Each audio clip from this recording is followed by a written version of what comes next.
You know, as a Christian, I have a totally different view on dinosaurs. I believe that dinosaurs were created on day 6 of creation week. Why?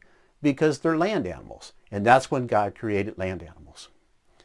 I also believe that most dinosaurs were wiped out in the global flood, and that the survivors couldn't find food and were hunted to extinction.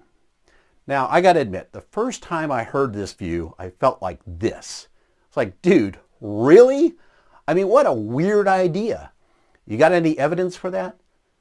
No, there is no evidence for a global flood, because we do have tons of proof all over the world that it never happened. Pioneers in geology set about finding evidence of a flood and found instead overwhelming volumes of evidence everywhere to indicate successive periods of geologic prehistory.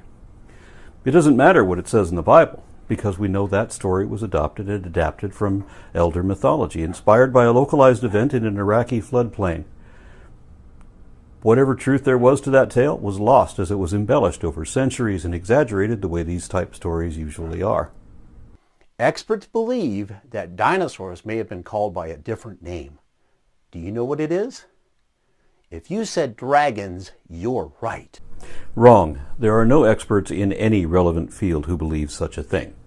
Nor are there any historic documents or artifacts to support that either. Everyone who, centuries ago, used the word dragon described lizards or snakes or similar animals and fanciful exaggerations thereof.